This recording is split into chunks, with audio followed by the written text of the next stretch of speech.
There we go. Thanks. Thank you so much. All right, so just a quick recap. Our self-service video tutorials are on our main website. If you go to the faculty and staff link, you'll see it on the right-hand side menu bar. Self-service tutorials on the right-hand side. Waitlist management, key items to remember. Do not issue ad authorization until your first day of your class. Otherwise, you run the risk of potentially enrolling your students over capacity. There is a column there that has a rank. It tells you what number the student is on the list. That number, again, is not an accurate number until the first day of class. There are situations where on the back end, admissions and records has to do some management of the wait list that could change those numbers around. And so until the first day of class, that number could change, that ranking could change. So pay attention to those numbers only after the class has started. Issue ad authorization only after the class has started. Can I ask a question or how are we doing questions? I'm not sure. Um, Question. You can type your questions in the Q&A. I will be pausing through, and Mickey, if you'll help me, if you see questions there, then I'll pause and answer them through. But yeah, go ahead with your question. Oh, I'm sorry. My question is this. You know how in the wait list, the students are numbered, number 1, number 2, number 3? Do we have to go by that numbering? Yes or no? That is up to you. The uh, recommended practice is that you follow that. However, you have, it's your roster. And so let's say a student contacted you and had a situation, maybe something that you thought deemed they should be admitted over other students on the wait list. That's totally up to you. But the standard practice is usually just add students as they are listed on the wait list based on the ranking on the wait list. Thank you. You're welcome. Myrna, I have just a follow-up on that question. Sure. Mark, works to your business. Okay. And it's more of a technical person. Right now, the wait list is always sorted by the name column on the first letter of the first name. We got to get the TSS people to sort it by the rank. Because what happened for me initially was, I just thought they were always on first come, first serve, and the list was at the top. No, they're alphabetical by first name, and I don't ever use first name alphabetical. I use last. But even so, the ranking is what my brain says I should start with, right? So I don't. All of a sudden, I was adding people who were like fifth or sixth on the list because I just like assumed, and then I was like, oh no, they sorted the wrong column. Okay, thank you for bringing that to my attention. Sure. That is a customization and self-service, and when we do any self-service updates, sometimes those updates have to be redone, or those customizations have to be redone. So, Right. And the default is to be sorted on the name. I can click on the rank and it will sort it. I just have to remember to do I see. that. If I don't do it, then I wasn't paying attention. I'm getting people out of order and then the ranking, this all makes no. Okay, I'll see what we can do with that. Thank you for letting. Thank Um, you. I have a question regarding since online classes, Zoom sessions, do we consider the class starting date as the first Zoom session or the start of the semester? The first day of the semester. So if you're teaching an online full-term class, your first day is that January 12th. Thank you. Just take a quick note here. Thank you. Myrna, there is a question that asks, there's one student listed that has a note, permission to register, and it's the only one. And she's asking, what does that mean? That's on the roster now. No, sorry, it's in the waiting list. Okay. At this point, all permissions to register should have expired. Our district office will be running the wait list and rather than assigning permissions, it's going to actually force and register the student automatically rather than giving them the permission. Did you see that today or was it yesterday prior to today? It's been there since the winter break. My other Okay. students, as usual in the waiting list, but this one specifically says permission to register. So Okay, I don't know. that's I've never totally had this. normal. Our waitlist process is it runs nightly at midnight. It will assign permission to register to students if there's a spot available. The student now has 3 days to register themselves in self-service.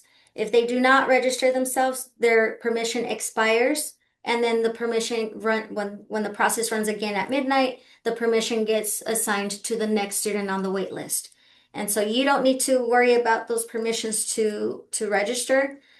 You should not have any students on your list on the first day of class that have permission to register. If you do, you can contact us at admissions and records, and that's something that I would look into.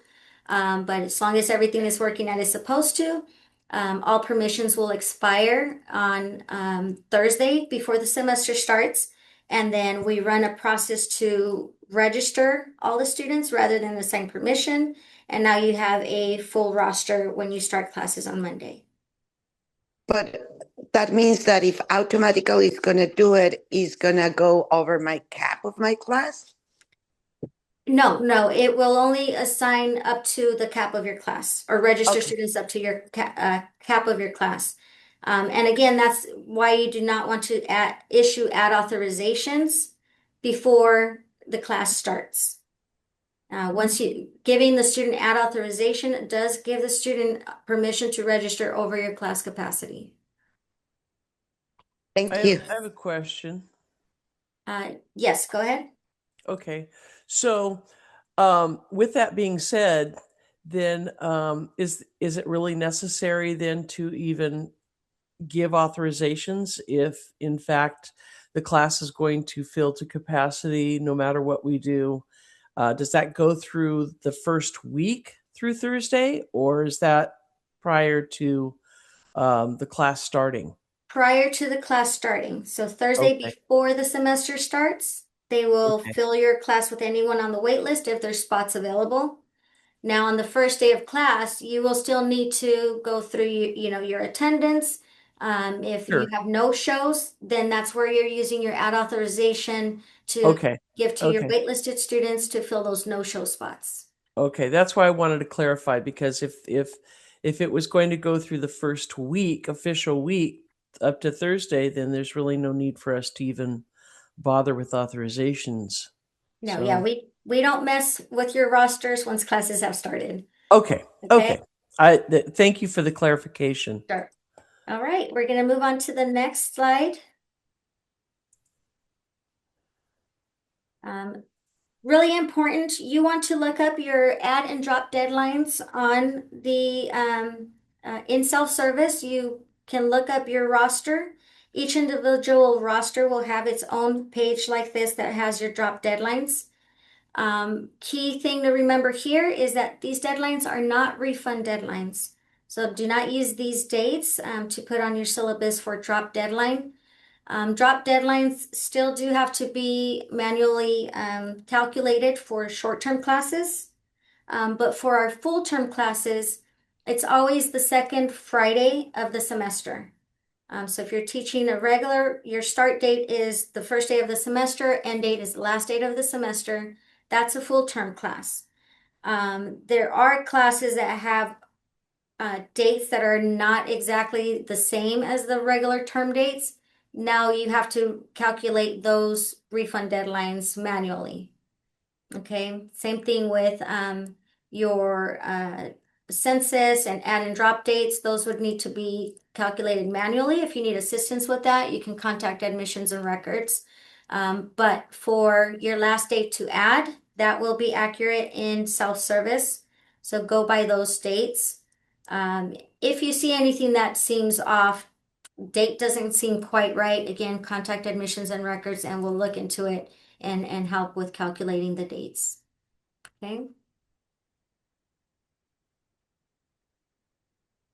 Now, some key things to know about your last date to add and drop with no W. That's your add and drop with no W. That's your drops before census. Census is always a 20% point of the class. For your full term classes this semester, your census date is February 2nd. So you want to drop any of your no-shows, sorry about that. Okay, you want to drop any of your no-shows, or any students that maybe they only showed up the second week. I don't know why my screens keep changing. Sorry. There we go. You want to drop any no-shows, anybody who maybe attended only the first week and then stopped after that, for the past 2 weeks, they haven't been attending. You can drop those students. But definitely you're dropping your no-shows on or before February 1st. And then on February 2nd, you're certifying your roster, review everybody that's on that list, and you're certifying that, yes, these students have been actively attending the class. After that date, then grades are going to be required where there's or a mark. So it could be a W. Once the 50% point has passed, it's going to be a letter grade. Speedies, we stay away from. These are late ads. So for some reason, a student has been attending your class but never registered. You typically don't want to let them still register after, or don't let them continue attending your class if they're not officially registered in the class. If for some reason there's an extenuating circumstance and they need to be added after census, there is a speedy process. This is an unfunded process, and your deans typically do not approve these. So there has to be a really extenuating situation why a speedy would be ever used. Last day to drop is the 50% point. Last day to drop and get a W grade is the 50% point of your class. That's going to be March 13 for your full term classes.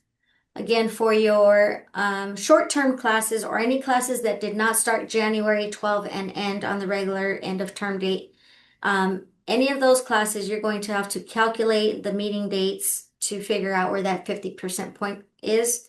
And again, if you need assistance with that, contact admissions and records, and we're happy to help. All right, my presentation has a mind of its own. It's telling me move on. All right. Now, again, the refund deadline for full term classes is going to be the second Friday of the semester. And that's it. Students can drop themselves online up to midnight. If they need assistance, then they need to make sure that they're either emailing us or they're doing it in person before we close for the day. They have to be manually calculated. So again, please contact us if it's a short-term class and you need assistance calculating that.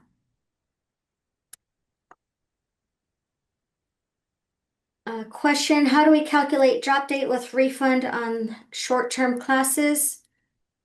So if you have a class that has in-person meetings, you're going to count your actual in-person meetings. So if you have 10 in-person meetings, your 10% of that is going to be the very first day. And so very often our short-term classes, those students need to drop by the end of that first day. That happens like a lot of our short-term classes are going to be like that.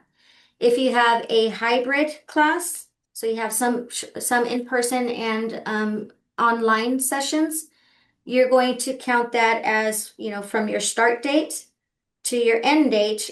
Every day, Monday through Friday, is considered a meeting date. Same thing with online, 100% online classes. Every Monday through Friday meeting day is considered, or every weekday is considered a meeting day, unless you have a scheduled Saturday. You exclude weekends and exclude holidays. So again, it's counting every single meeting day.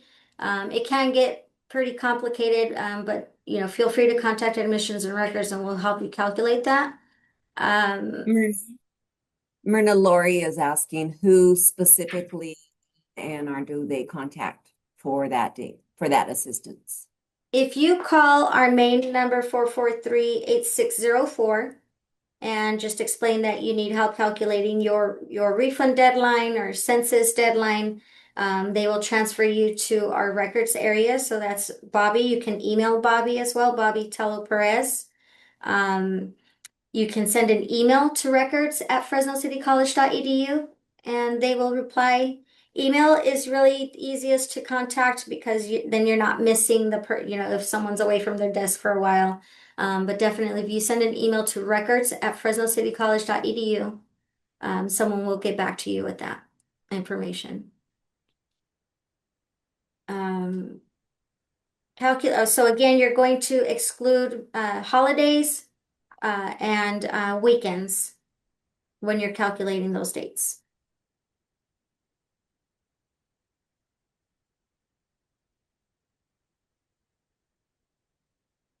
Okay, late instructor drops.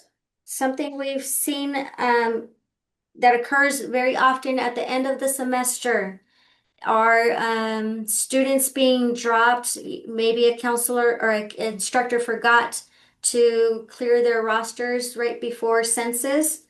The late instructor drop is really intended for an extenuating circumstance. For some reason, you were not able to drop your students before census or before that 50% point. Um, you were out of the country, emergency happened, and you weren't able to do that. So this late instructor drop is intended for that. It's not intended for roster cleanup at the end of the semester.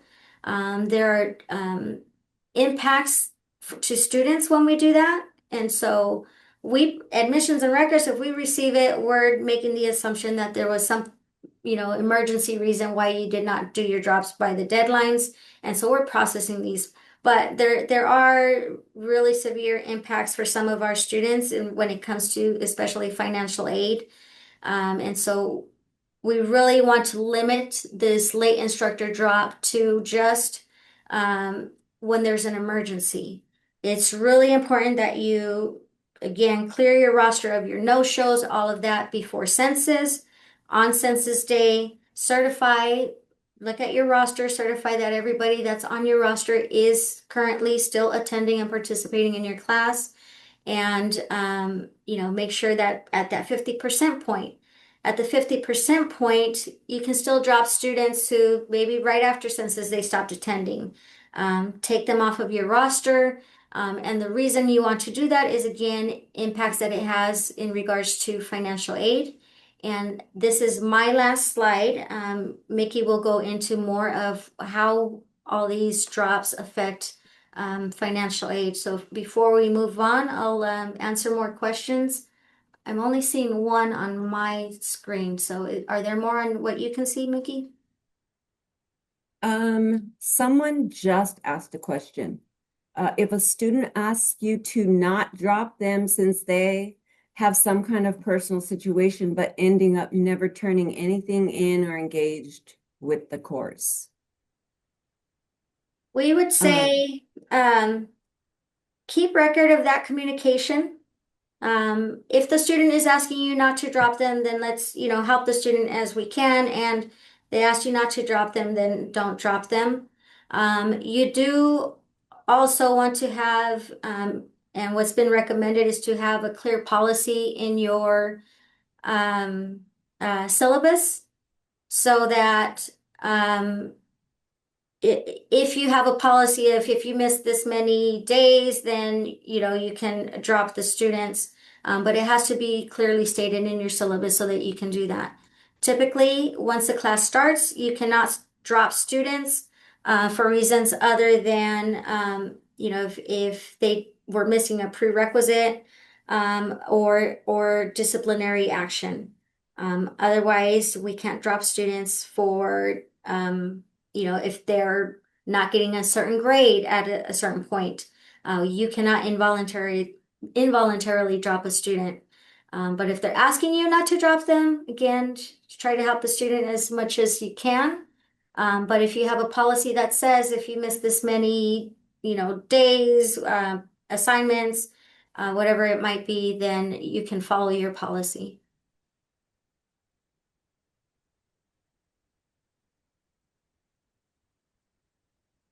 And Richard asked, when is the faculty drop used? The faculty drop is again, if you have that policy of if you've missed this many assignments in a row, you've missed this many days in a row, then a faculty can drop based on what your policy is when it's clearly stated on your syllabus. So that's the key there is you want to make sure it's clearly stated on your syllabus.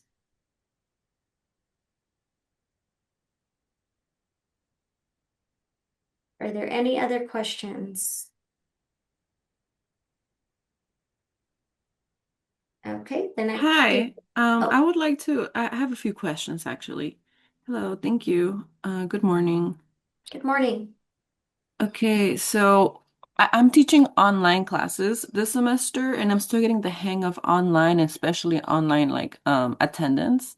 So one of the questions first is since meeting day is Monday through Friday, does this mean that assignments cannot be turned in or make an assignment be due on like a Sunday? You can. As far Okay. as counting days, just for our deadlines, we only use those days. But you can, and we see that very often is students can turn in assignments on whatever day of the week that you want to set that. Okay, thank you. Yes. And then also like how do I take attendance online? Like is it every day, every other day I should go and like mark them that they did log in and that they didn't log in? For 100% online classes, what's been recommended is that you have a maybe a weekly marker assignment. Mm-hmm. And so by them completing that weekly assignment, you can say, okay, you've attended this week. And that's typically how you're going to record that on your attendance roster.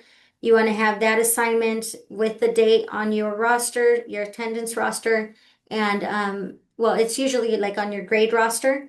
Um, Mm-hmm. so you can indicate on your grading roster if you're using it that way. You can indicate on there these dates are attendance dates, and a grade here means they attended. You can indicate that kind of thing there.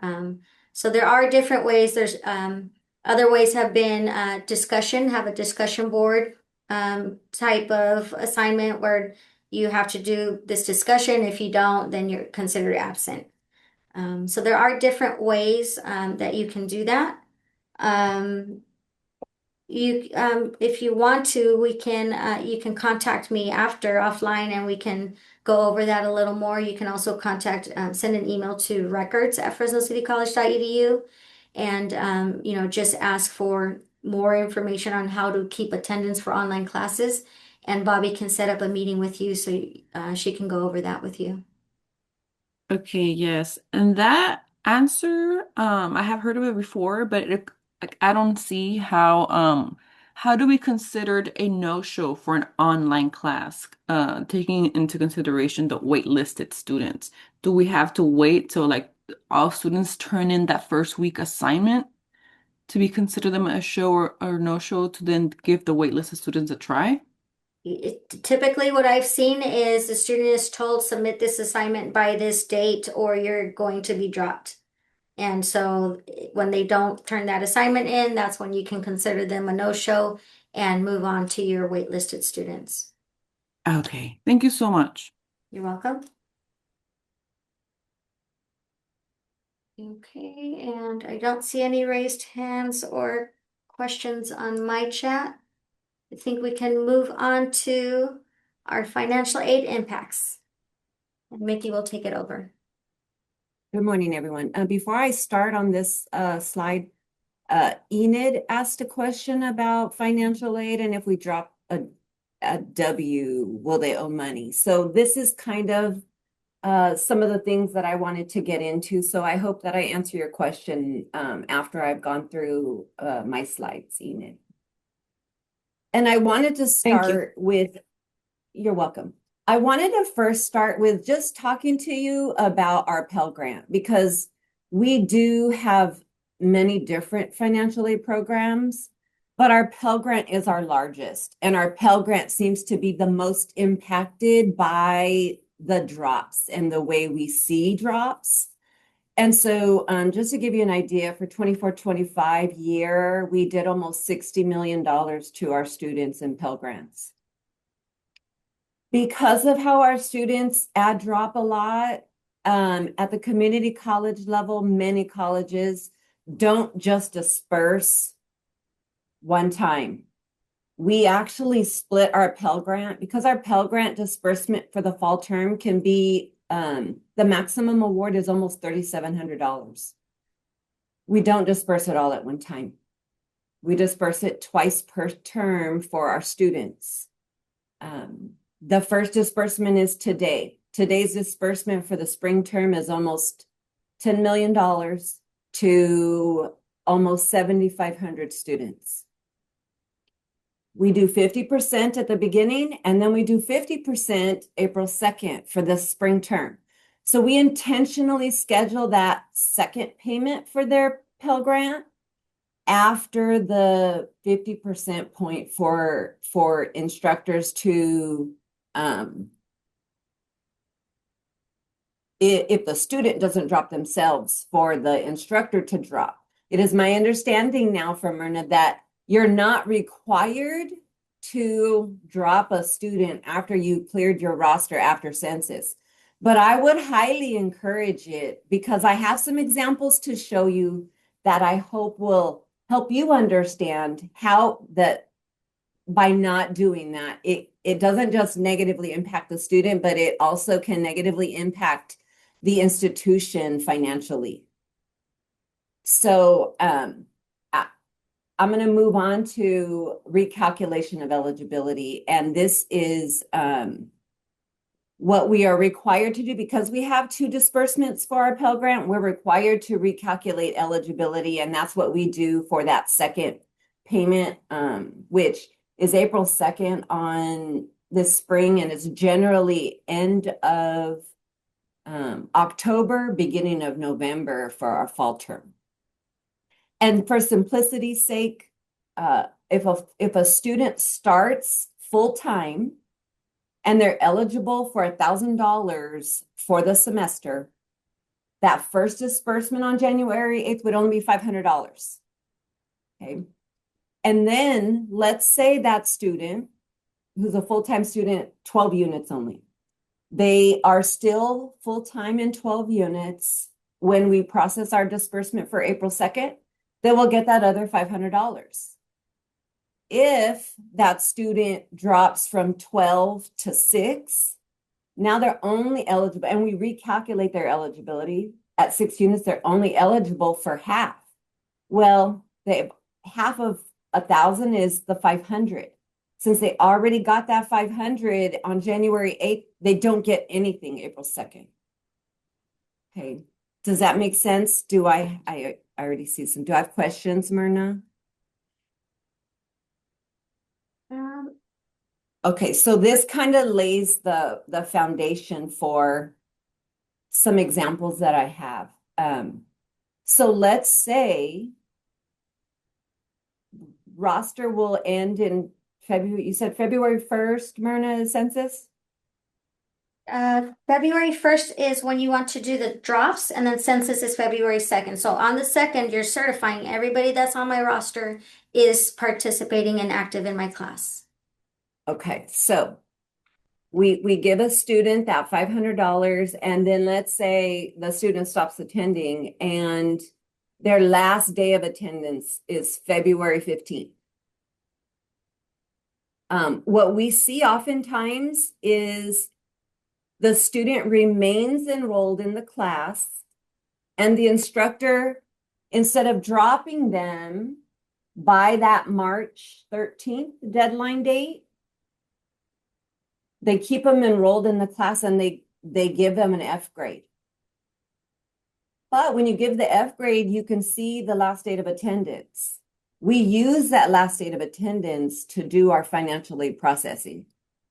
And so if you see that the student stopped attending February 15th, but they're still enrolled in the class, guess what? They're going to get that check on April 2nd, even though they're really not entitled to it because they've stopped attending. So for that reason, I would encourage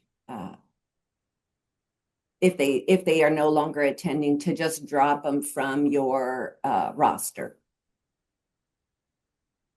Some of the other things that we see, and I have an example here from the fall semester. This particular student added 4 classes after the term already began. So the term began August 11th, and they added classes, let's just say that same week. They added classes that same week. They received $3,698 for the semester. They received all Fs for their classes, but the LDAs reported in our system. I'm sorry, someone says don't see your screen. Are you showing an example on the screen or? No. It's just, I'm explaining the example, but I haven't moved. It's still on the same slide.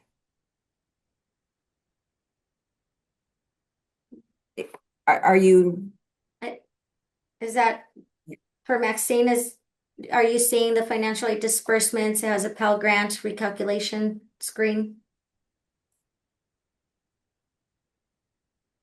Okay. Yeah. And so you do have a question. Would you say when in doubt, drop, since we can always do a readmit petition and get them back in? So I'm going to say there, as long as it's within what you have stated in your syllabus. So if you have an attendance policy or it's typically an attendance policy on your syllabus, you can go ahead and drop them. And again, a reinstatement is a simple, just add them right back into the class. So I would say yes, but again, as long as you're within what you've stated on your syllabus. Go ahead, Mickey. So, again, this particular student added all of their classes. After the term started, they received F grades for every single class. There were 4. When I checked the system to see what the LDAs were reported for those, for that individual, for the 4 different classes, the last date of attendance for all 4 were August 11th, the first day of the term, through August 17th. The student did not attend beyond August 17th, but the student received all Fs. So had that student been dropped from those 4 courses, they would not have gotten anything, because their first Pell Grant disbursement wasn't until September 18th because they completed their financial aid file late. So we gave them $1,849 on September 18th. And then we gave them another check on October 30th for $1,849 because the instructor still showed that they were registered and enrolled in the class. So this is a great example of, if you can drop them, please do. And let me take it a step further. Whenever a student gets all W's and F's, the institution is required to determine how much of the financial aid they received did they earn. So, because we charge fees, enrollment fees, even though most of our students qualify for the fee waiver, if we overpay on the enrollment fees, we are required, the institution, not the student, the institution is required to pay back a portion of that student's Pell Grant to the Department of Education. So in this particular case, we gave almost $3,700 to the student, and we were required, Fresno City College was required to pay back the Department of Ed $534, even though we didn't get any of it. We had to pay them, we had to pay the department back on behalf of the student. Now we do turn around and bill the student, but it's still an institutional liability because sometimes we don't get that money back from the student. Do I have questions about that? I know I'm sharing a lot, and I I hope I'm not talking too fast. We do have one question about, and it came direct to me, but I think it's good to answer for everyone. If a student petitions to change to get a pass, no pass grade, are there implications to financial aid for that? Let's say the student is not on progress probation, but they get a pass, no pass grade. It can. The way financial aid, so at the end of the term, when we're checking for satisfactory academic progress, if the student changes letter grade to pass, no pass, they still need to complete at least 67% of the units they attempt. So let's just say they're in a 3-unit class and they don't pass it. Well, that doesn't impact their GPA calculation, but it does impact their completion rate. So their completion rate, let's say they were in one other class, so they were in 6 units. They completed the other class, but then did not pass the class that they changed, the petition to change. They would only have a 50% completion rate and they wouldn't be making financial aid progress. Does that answer your question? I hope. So it can, yes. Thank you. Let me go to the next slide because I do want to talk a little bit about student repayments.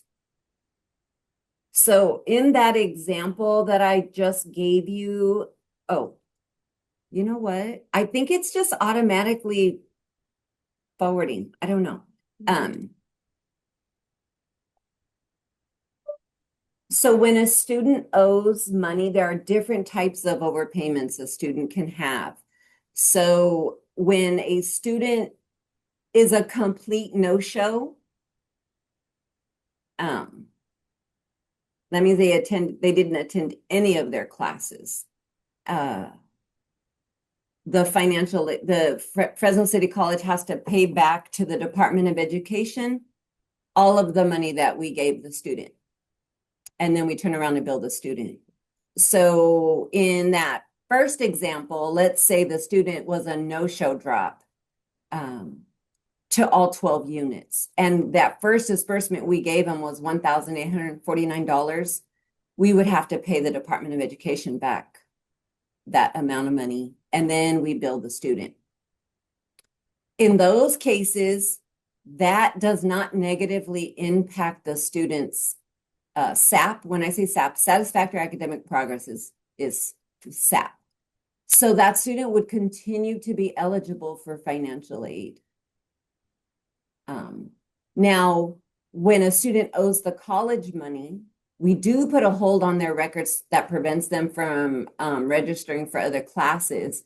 But just depending on the timing of it all, the student could potentially enroll in the next term before having that debt placed on their account. When a student owes the Department of Education money due to some of these drops, we will, after 30 days, refer them to the Department of Education, and then they lose financial aid eligibility. Now, a student can regain eligibility by making arrangements with the Department of Education. So I say all of that to tell you that because the question was asked about the W and will it impact the student? It is very possible that dropping can impact the student, but if they're not entitled to the funds that they've received, we really want to be dropping the students timely and, by the established deadlines, because the financial aid office, I'm going to go to the next slide. When we're processing financial aid, we're running queries throughout the semester. We run queries after the semester's over. So we are, if you're reporting it, let's say as a no-show drop, what we've seen for some of our examples is a no-show drop A late no-show drop is done at the end of the term. So you have a student who never attended one day, but they're enrolled in the class the entire semester because the no-show drop didn't get reported until December 18th for this last fall. I mean, we have an example of that. So again, you have a student who's receiving more financial aid than they should because they're still showing enrolled in the class. So they're going to be getting different payments throughout the semester. Last year, Nancy has a question. Hi. Hi. As you're talking, I ran across something really interesting last semester that I recognized as a scam, as a financial aid scam. What the student was doing in the assignment was taking my assignment, making an exact duplication of it, and then loading it as if it registered as a submission of an assignment. Then when I went to grade the assignment, I realized what she had done. Then the next week she did the same thing, and for each one of those, I finally dropped her at the second week. But I realized what she was doing was because when you upload, it looks like a submission. So you're not going to be, if you don't grade those right away, you're not going to recognize them as what they are. And I thought, whoa, wait a minute, what are you doing? And so I just finally, second week I dropped her, but I realized what she was doing right off the bat was to make it look like she submitted her work. So if you have something like that going on, in grading, you need to really, make sure that you grade quickly because you get those scams going on because they're trying to get past those deadlines. That's all I wanted to say. Well, thank you for sharing.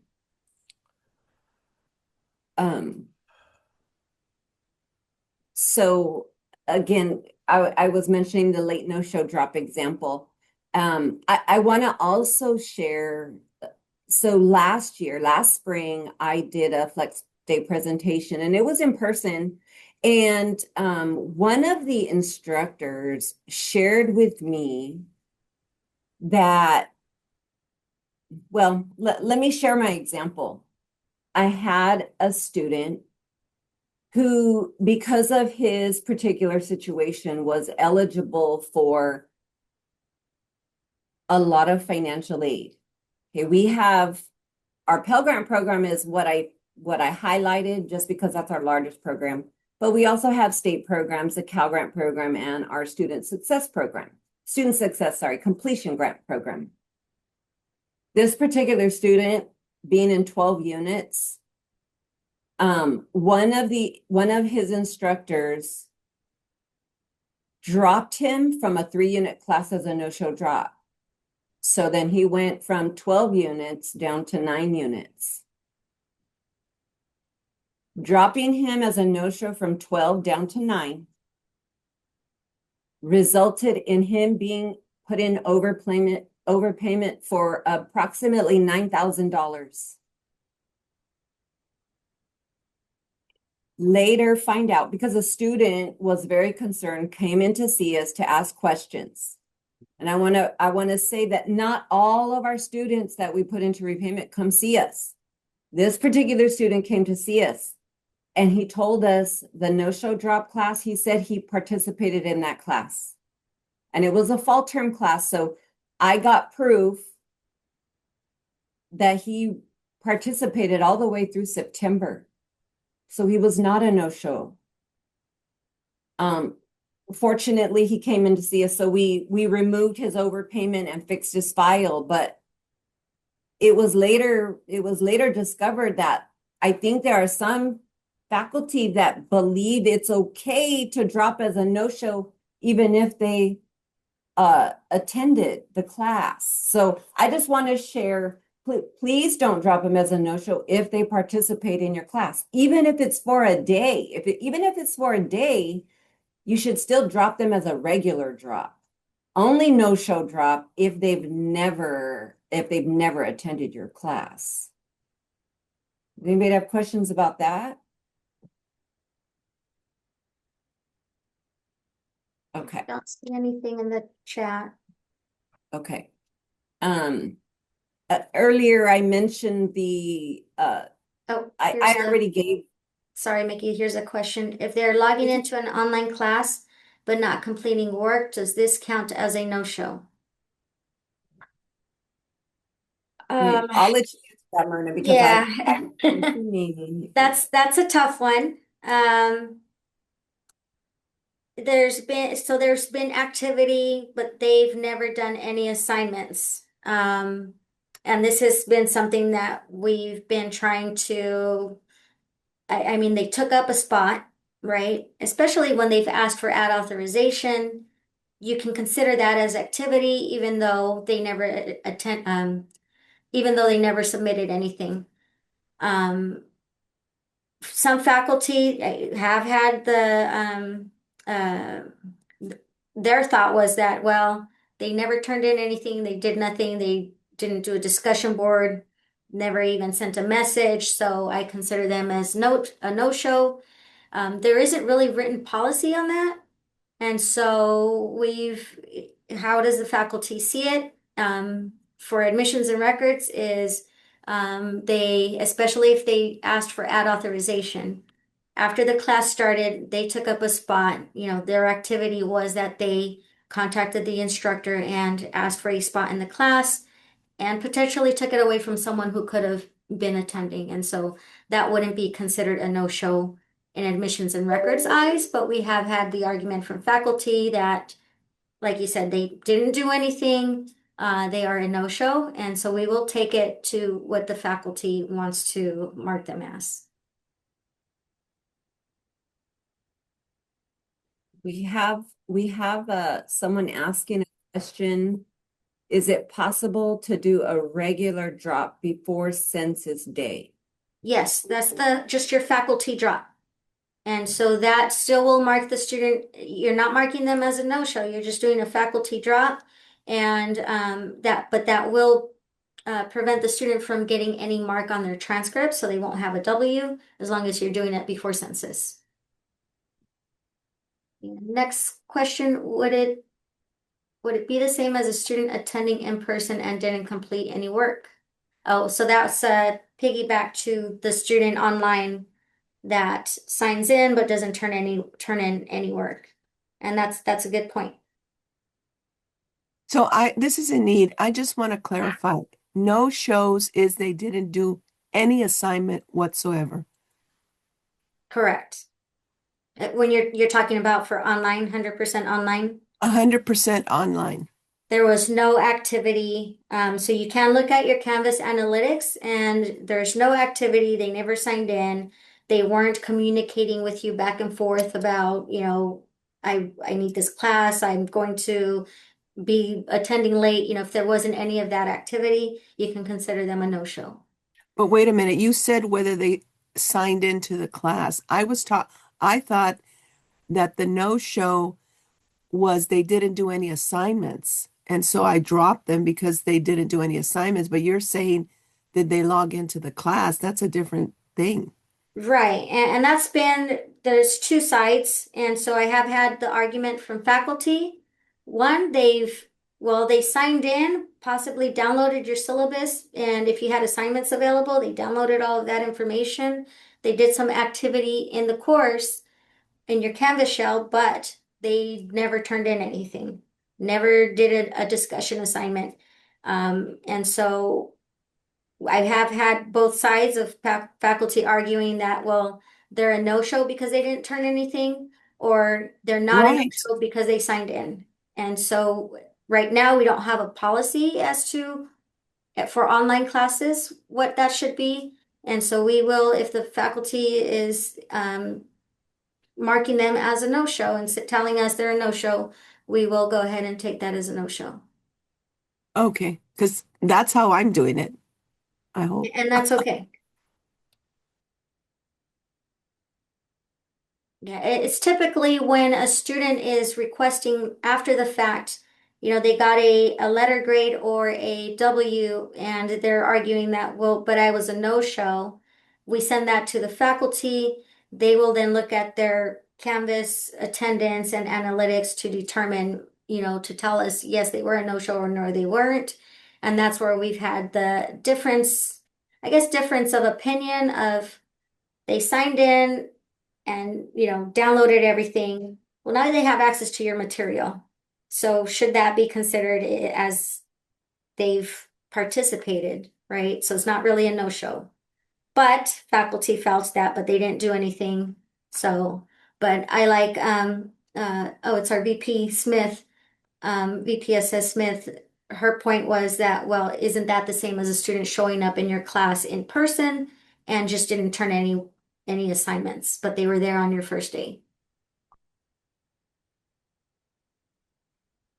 And Matt Woods is, he shared something in the chat too. I'm not sure if all of you are checking the chat, but he did say if you make it clear in your syllabus that attendance is based off of the weekly designated assignments, that you should be fine. And we have a raised hand, Dr. Smith. Again, just to clarify for me, I thought that, again, if a person downloads your stuff, doesn't complete the work, they're allowed to fail. And if they don't do the assignments, subsequently, they would rate an F rather than a no-show and a drop. So just to clarify, is that what you're saying? Well, so and we're talking here strictly 100% online. So student goes, they downloaded all your materials. After that, if your policy states that you must, if you miss this many weeks, Right. basically you have weekly assignment, and if you don't do this assignment every week for this many weeks in a row, then we're dropping you. You can do that, but again, it has to be in your syllabus as an attendance policy. Okay. You But then it's can't, again a drop, not a no-show, correct? that wouldn't be a no-show. You would just do a faculty drop. Okay. Thank you. And, I'm glad that you brought that up, Ari, because I want to speak a little bit on that. So we're talking about impacts to the student, and I want to share that, a lot of the examples that we see where they're earning an F grade, it is if they had been dropped, because some of the LDAs are within the census period, if they get dropped because they're missing, or they're no longer attending, no longer doing the work. If they drop within census period, there's no grade. It doesn't get transcripted.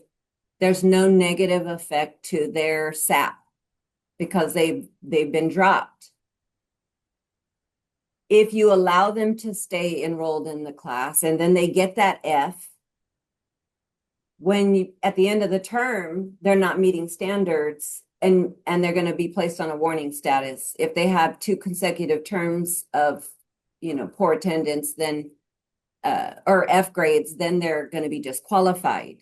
So there's a big difference in dropping them if they are not, if they shouldn't be in the class anymore, versus them getting the F. It has more of a negative impact to the student, because they probably will owe money back and lose financial aid eligibility.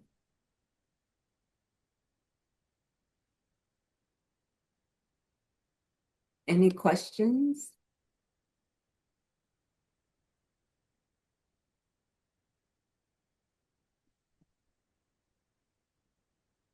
If there are no other questions, that was it for my part.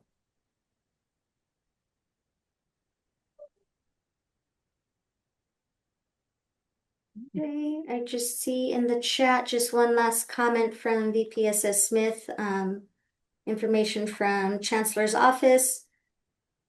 Chancellor's Office requires that online courses include structured, instructor-supported student participation that's observable and connected to learning, not just logging in. Participation should involve active engagement with course content, instructor feedback, discussions, or assessments. So with that said, if students contacting you and, classes started, they're asking you to give them ad authorization, that would not be considered. Is that what we're saying there? That would not be considered participation, and you could be a no-show. That's how I would interpret it. It's not just logging in, so. Yeah, they need to actually do something. This goes back to the RSI conversation from yesterday's convocation. So they need to be actually participating in an activity of some kind RTO Fisher. with the course content. So Thank you. So again, Do you have a student is enrolled in your 100% online class. They never turned anything in. That could be considered a no-show. You can drop them as a no-show. All right, not seeing any other questions. I just have a question. Oh, I'm sorry. This is the need. Oh, go ahead. So my question is, after the drop date for the W, we cannot drop them then. We have to give them an F. That's correct. After the 50% point, you have to give a letter grade. Myrna, can you I'm about sorry, the what if we instructor drop though? How does that process work? Because we see late instructor drops and then we have to Right. go backwards. And so can you speak about that a little bit, Myrna? Yes, that was my question. Faculty drops, an instructor can go in self-service and drop students up to the 50% point. Mickey, the late instructor drops that you're talking about, that is usually at the end of the semester. Admissions and records gets all of these requests for, oh, I forgot to drop this student. Those are the late instructor drops. They're after the 50% point, but students stopped attending before the 50% point. And that's where we're asking. The intent of the late instructor drop form was for that emergency situation, not really for catching up on cleaning up your roster at the end of the semester. And that's because it does have those financial aid implications. But at the same time, we recognize that there are emergencies and sometimes faculty are not able to, meet that deadline. But again, that's intended to be for emergencies, extenuating circumstance, for whatever reason you were not able to get to your rosters and do those drops. If possible, you can always work with your deans or someone or admissions and records, and we can help you with getting that done earlier on rather than waiting till the end of the semester. Even if it's a week later, 2 weeks later, that's better than waiting till the end of the semester. But yeah, the late instructor drop that you're talking about, Mickey, is they missed the deadlines and now, we're catching up and doing that. But again, it should be just for emergency situations. I see. Asked Oh. press the EW. So when a student withdraws due to extenuating circumstances, it still affects their financial aid academic progress. It's my understanding it doesn't count in the academic standings that are calculated for students on the academic side, but for financial aid purposes, let's say a student was enrolled in 12 units and something happened in November. So in November, they were in a car accident and they request all EWs. They basically completed 0%. So even though the EWs don't impact their GPA, it impacts their completion rate, and that student could potentially lose financial aid eligibility. But I would like to add that we do have an appeal process for these reasons exactly. And if that student could document, what occurred, then the likelihood is that they will get reinstated for their financial aid. It all depends on what the EW is for, but it does negatively impact. It's not treated the same way that it's treated on the academic side. And before we all leave, I really I wanna address Maxine. She put something in the chat, which I feel I'm hearing more and more these days. And she's saying that she struggles with students asking her not to drop them. They complete assignment and then they never see work again. She works with those students and sending them emails, trying to get them to do something, and they pull at our heartstrings to not drop them. Yes, and I just want you to know we have students that their financial aid is their livelihood and that they need it to survive. We have students that are receiving over $30,000 of financial aid in a year. We have a lot of financial aid programs, and so it is understandable. But we just wanted to share this information so that you could see from our perspective. You know, when I see a student and they get an F and their last day is August, 30th, I'm like, wait, what? How does that happen? And I'm learning as well through this process, with this collaboration. But I do hope this was helpful to you all. I don't think we have another for a fully online class. How do you specify the number of weeks of inactivity for a student to be dropped? By instructor ? Before the 50% mark. Yeah, I don't So know. that's going to be a policy that you make in your syllabus. I think that will vary by instructors. I'm not sure what you may want to check with your academic senate, what they recommend. But that can vary by instructor. And so again, either follow up with your dean or with academic senate. I think what I've seen before is, you miss 2 weeks in a row is what I've seen before. And that's just because it comes across our desk when students are asking why they were dropped, and we just happen to come across, that conversation. But this is typically not set by admissions and records. It is a faculty purview to decide what your attendance policy is going to be. Does that answer your question? Okay, and D is asking, what is the 50% mark? And so the last day to drop a class, or it's either the student can drop themselves or faculty can drop them, is the 50% point of the class, and that's going to give the student a W mark on their transcript. After that point, the student or the faculty can no longer drop them. The student will have to be given a letter grade.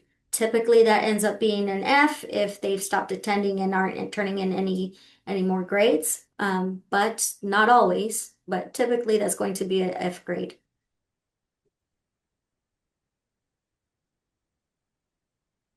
And we've got some examples in the chat for you to look at.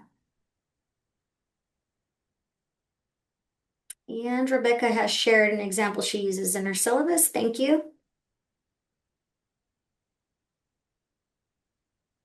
And we've got about 5 more minutes. Our presentation part is done, but we can stick around for the next 5 minutes to answer any more questions that might come up. Thank you, everyone, for joining us today. Yes, thank you. Yeah, thanks. Bye. Bye. I have a question that's related to what Mark Forstier brought up earlier about just ordering names. And it's really kind of minor, but it might be something if you do have the ability to adjust, how things are listed in self-service or whatever. And I find self-service doesn't alphabetize real well sometimes. And that is when you have 3 or 4 students with the same last name, so you have to go to first names to alphabetize, and it will be different than Canvas would be, or something like that, and they'll be ordered different. And there is a way to do that. And I just be nice if everything was ordered the same. I know that sounds really minor, but this last semester I had some large classes, and I'd have 3 or 4 people with the same name, and I had to just make sure everything was ordered when I was cross-referencing. Okay. Just a And little so, thing if you're dealing with the logistics, of the system. So we do still have a self-service work group that meets Yeah. regularly to discuss these things. And so, yeah, if you see anything in self-service that Mhm. could be an improvement, definitely you can send them to me, myrna.duarte@fresnocitycollege.edu. I will bring them to the self-service district-wide group. And, sometimes it can be done, sometimes it cannot. Customizations are really difficult to Mhm. get through in the new self-service system. It's Yeah. not like Web Advisor where it's like, oh, we would like this, and we just throw it in there. Yeah. Self-service is not as amiable to customization. So, but certainly I bring me your ideas, yeah. and it doesn't hurt to ask. I just found that interesting. And also the MC issue when somebody has an MC name, Mick, Oh, okay. Mick, whatever, it might be placed wrong compared to where it probably should be or where it is everywhere else. And so I found self-service sometimes when it comes to secondary alphabetizing isn't always on. And that means I just need to double check too. But at the same time, it'd be nice if they were consistent from the Absolutely. get-go. So All right. I will anyway, that's certainly it. bring that to the group. Thank you. Mhm. Is Nate still on the call? Nate had a question in the Q&A, Myrna. Is Nate still on the call? Or on the Zoom, on the call, on Zoom? Yeah, I'm here. Okay, he's asking about, are you saying they are attending, you said prior to the 50% point. So are they attending all the way through the 50% point and then don't show up the rest of the 50%? Correct. So I see a Okay. lot of well, I shouldn't say a lot, but I've seen it throughout my, 15 years there that they'll show up right up until the 50. Maybe even they'll take the week before that off because then they're like, I don't know if they're, ones that are going to be dropping or continuing in the course and they just missed a week and it happens to be week 8 or 9, and then I don't see them again. Well, by then it's too late after that, next class session after the 9 week, the 50% mark. And now it's like, well, do I go back and give them the W, or are they doing this because they need the financial aid and they're playing the game? What's best for us as instructors, to go back and drop them, or do we just give them the F and give them the last date of attendance and it kind of takes care of itself? Yeah, if they haven't violated your attendance policy by that 50%, so if your Right, attendance policy is you miss 2 weeks in a row, they've only right, missed 1 week, then right, you're not going to involuntarily drop them. right, It will be up to the student to drop themselves. And so then they do get that letter grade. At the end of the semester, if it is they're trying to get around the system to get that financial aid check, it's going to adversely impact them anyway because Mickey's or financial aid office is going to look at that last attended date. right, So, if you have the capacity to, reach out to the student, give them a call and see, are you coming back or not? right. Um, you know, I know, depending on how large your class is, not everybody has time to do that. But that would be up to the student to drop themselves if they decided week prior that they're no longer attending. That's what I figured, but I just wanted to confirm, see if there was something that's best for the students. But like you mentioned, I think it's just best to reach out and see what they're.